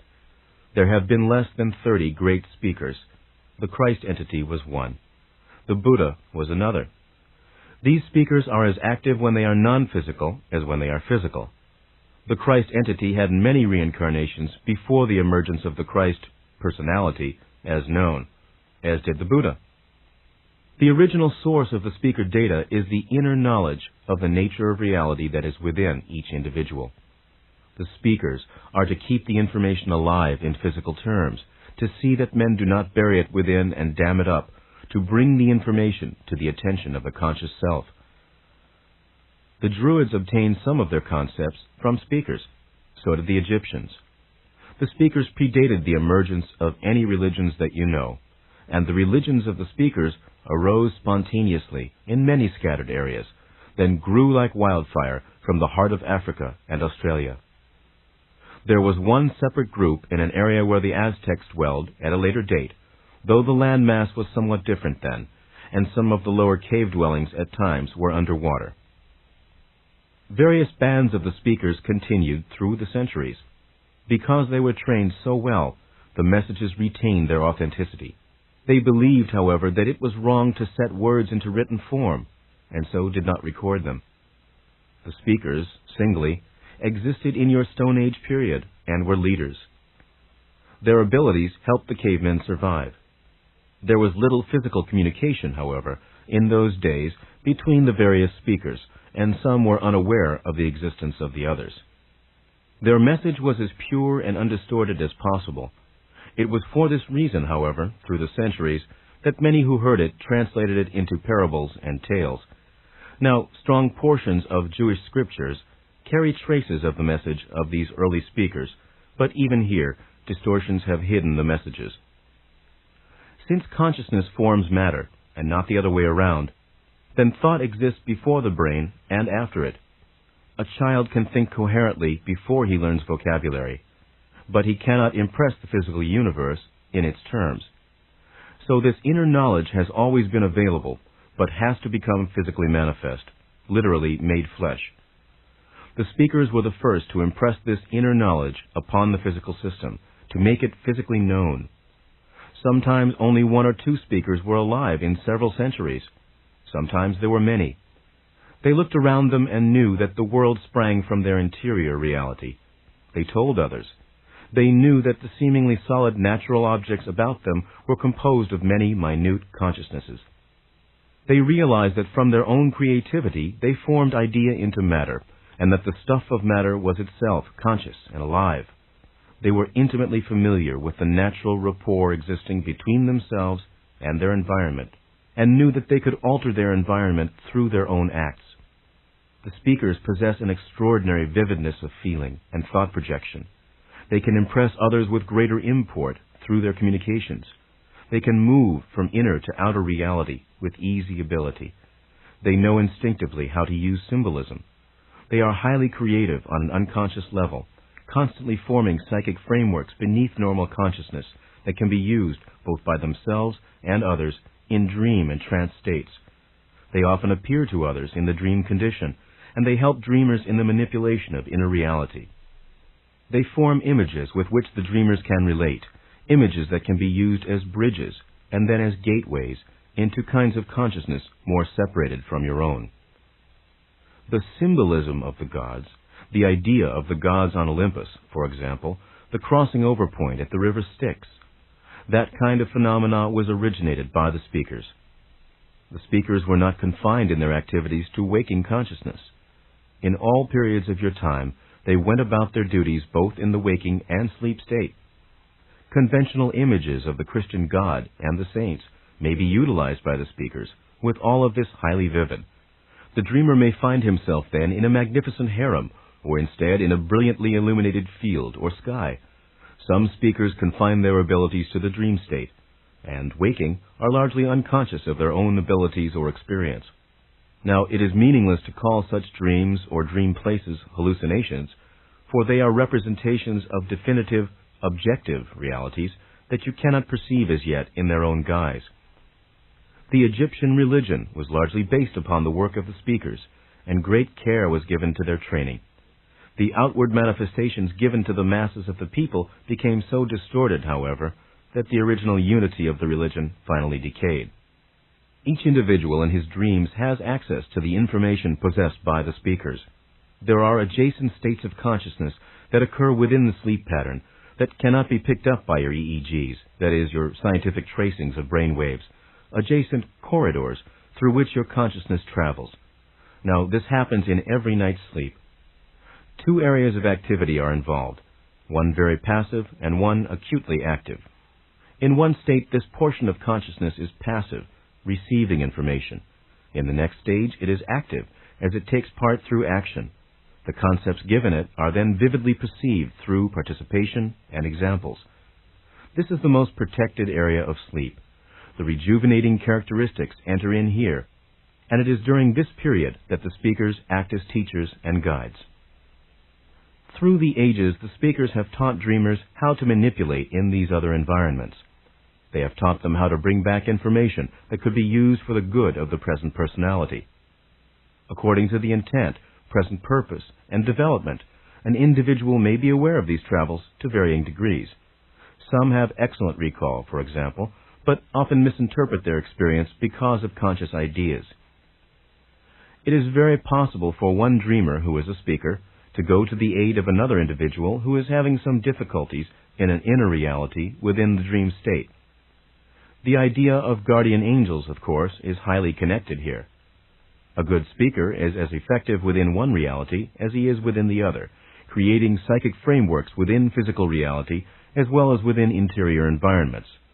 Many artists, poets, and musicians are speakers, translating one world in terms of another, forming psychic structures that exist in both with great vitality, structures that may be perceived from more than one reality at a time. Most dreams are like animated postcards brought back from a journey that you have returned from and largely forgotten.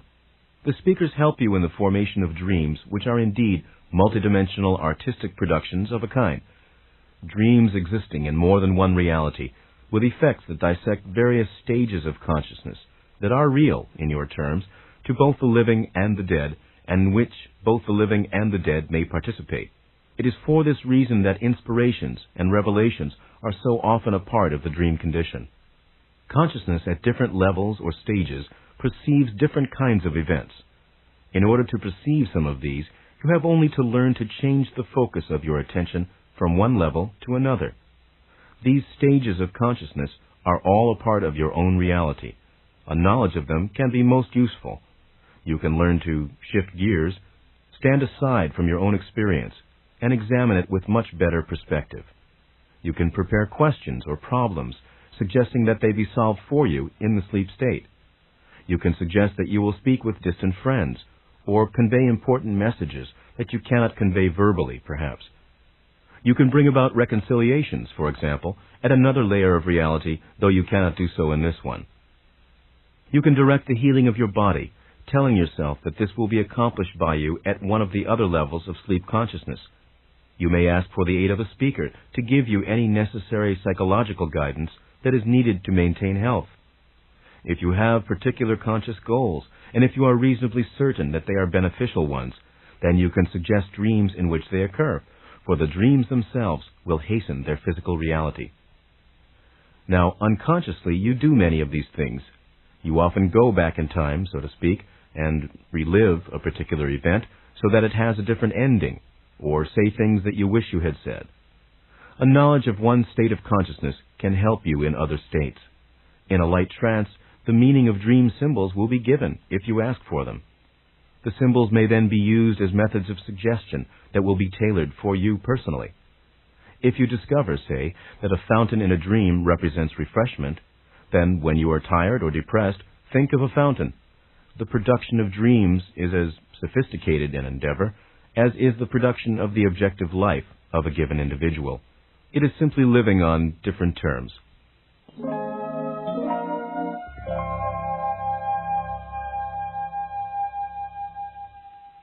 And now, Seth discusses the meaning of religion and the second coming. The outer world is a reflection of the inner one, though far from perfect.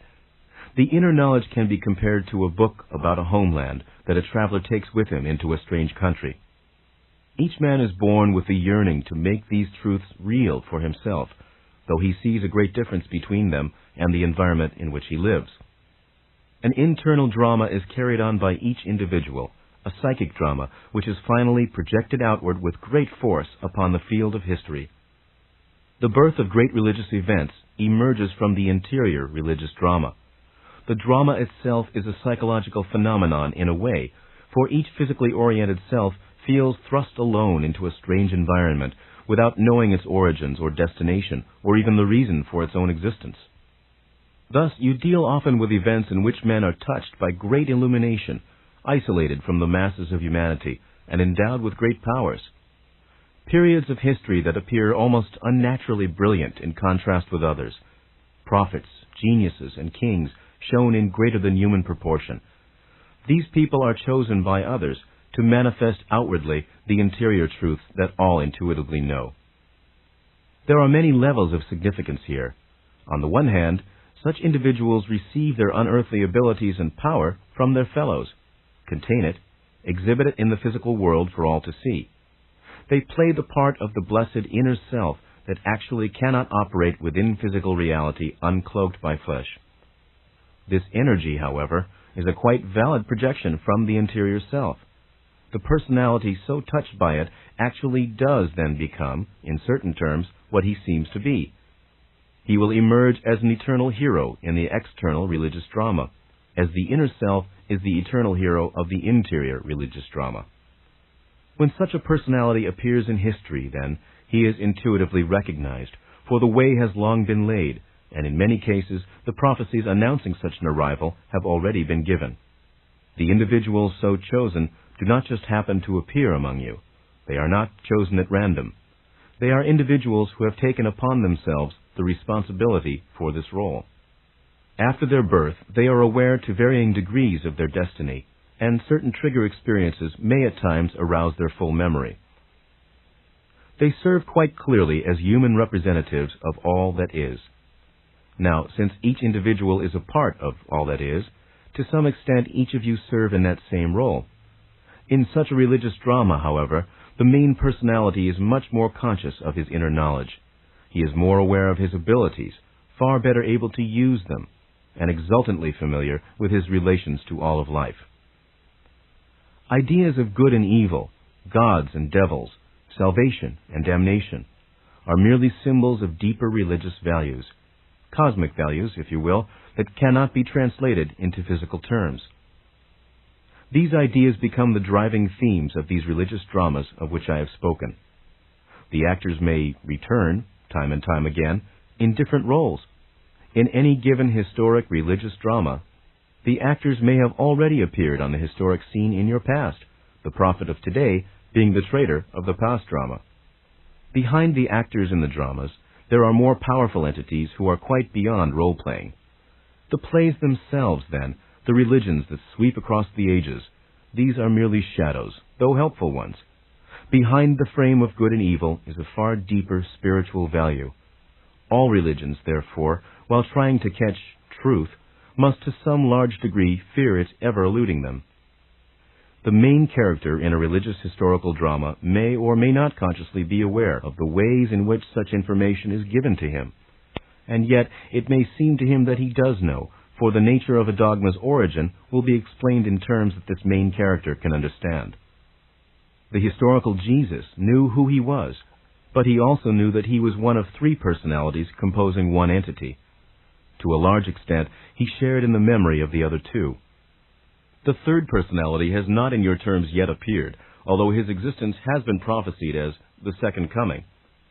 Now, these prophecies were given in terms of the current culture at that time, and therefore, while the stage has been set, the distortions are deplorable. This Christ will not come at the end of your world, as the prophecies have been maintaining. He will not come to reward the righteous and send evildoers to eternal doom. He will, however, begin a new religious drama. A certain historical continuity will be maintained. As happened once before, however, he will not be generally known for who he is.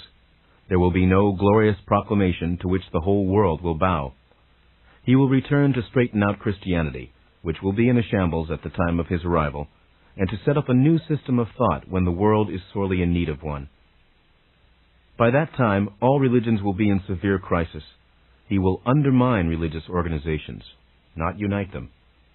His message will be that of the individual in relation to all that is.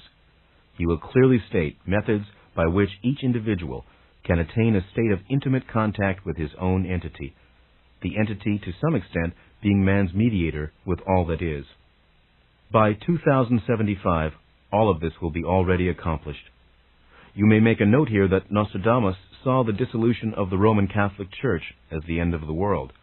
He could not imagine civilization without it. Hence, many of his later predictions should be read with this in mind.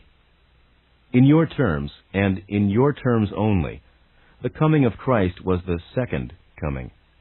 In those terms, and again this is important, in those terms only, he appeared at the time of Atlantis, but the records were destroyed and forgotten.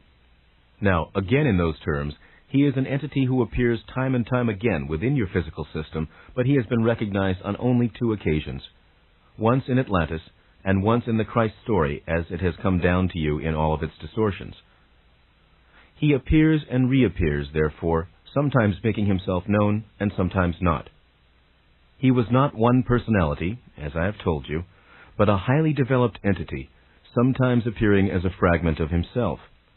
In your terms, he eternally weaves himself within the fabric of your time and space, born again and again into the world of flesh, being a part of it while also independent of it, even as you are all a part of it, but independent of it. The third historical personage, already born in your terms, and a portion of the entire Christ personality, had superior energy and power and great organizing abilities. But it was the errors that he made unwittingly that perpetuated some dangerous distortions. The records of that historical period are scattered and contradictory. The man, historically now, was Paul or Saul. It was given to him to set up a framework. But it was to be a framework of ideas, not of regulations, of men, not of groups. Here he fell down, and he will return as the third personality in your future. Paul tried to deny knowing who he was until his experience with conversion. Allegorically, he represented a warring faction of the self that fights against his own knowledge and is oriented in a highly physical manner. It seemed he went from one extreme to another, being against Christ and then for him. But the inner vehemence was always present, the inner fire, and the recognition that he tried for so long to hide. His was the portion that was to deal with physical reality and manipulation, and so these qualities were strong in him. To some extent, they overruled him. When the historical Christ died, Paul was to implement the spiritual ideas in physical terms, to carry on. In so doing, however, he grew the seeds of an organization that would smother the ideas. He lingered after Christ, just as John the Baptist came before. Together, the three spanned some time period, you see. John and the historical Christ each performed their roles and were satisfied that they had done so.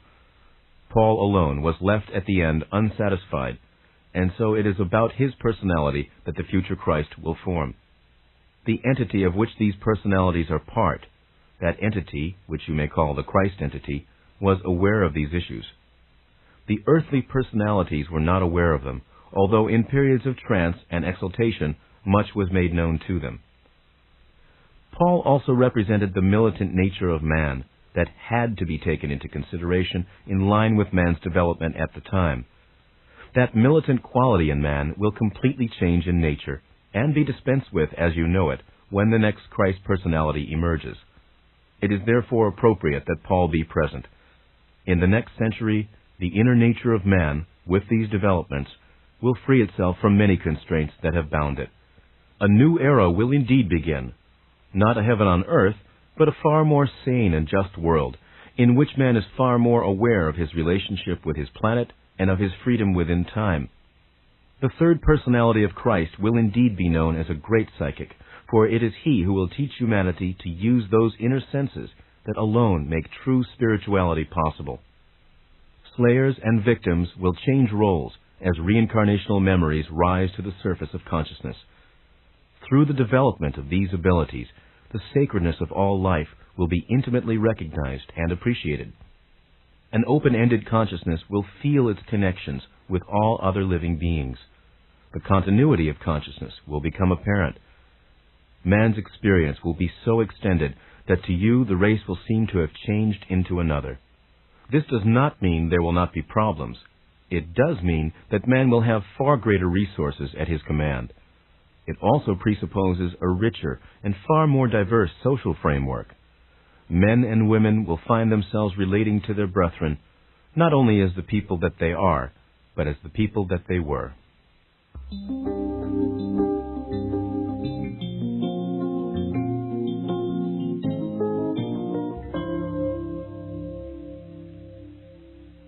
Now, some final words, a goodbye and an introduction. The soul knows itself and is not confused by terms or definitions. Through showing you the nature of my own reality, I hope to teach you the nature of your own. You are not bound to any category or corner of existence. Your reality cannot be measured any more than mine. I hope to illustrate the function of consciousness and personality through speaking these words and enlarging your concepts. The soul is open-ended. It is not a closed spiritual or psychic system. I have tried to show you that the soul is not a separate, apart from you thing. It is no more divorced from you than God is. There is no need to create a separate God who exists outside of your universe and separate from it, nor is there any need to think of a soul as some distant entity. God, for all that is intimately a part of you. His energy forms your identity, and your soul is a part of you in the same manner. The answers to the nature of reality, the intimate knowledge of all that is, that you all seek, is within your present experience. It will not be found outside of yourselves, but through an inner journey into yourself, and through the world you know. All of existence and consciousness is interwoven. Only when you think of the soul as something different, separate, and therefore closed, are you led to consider a separate God, a personality that seems to be apart from creation. You are not fated to dissolve into all that is. The aspects of your personality, as you presently understand them, will be retained. All that is the creator of individuality, not the means of its destruction. My own previous personalities are not dissolved into me any more than your past personalities. All are living and vital. All go their own way. Your future personalities are as real as your past ones. After a while, this will no longer concern you. Out of the reincarnational framework, there is no death as you think of it. Personality changes, whether it is within a body or outside of it, so you will change after death as you changed before it. In those terms, it is ridiculous to insist upon remaining as you are now, after death. It is the same as a child saying, I am going to grow up, but I am never going to change the ideas that I have now. The multidimensional qualities of the psyche allow it to experience an endless realm of dimensions. Experience in one dimension in no way negates existence in another. You have been trying to squeeze the soul into tight concepts of the nature of existence, making it follow your limited beliefs. The door to the soul is open, and it leads to all the dimensions of experience. If you think, however, that the self as you know it is the end or summation of yourself, then you also imagine your soul to be a limited entity, bounded by its present ventures in one life alone, to be judged accordingly after death on the performance of a few paltry years. In many ways, this is a cozy concept, though to some it can be quite frightening with its connotations of eternal damnation. It is far too tidy an idea, however, to hint at the rich embellishments that are at the heart of divine creativity. The soul stands both within and without the fabric of physical life as you know it.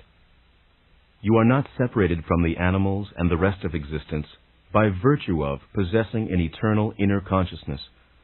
Such a consciousness is present within all living beings and in all forms.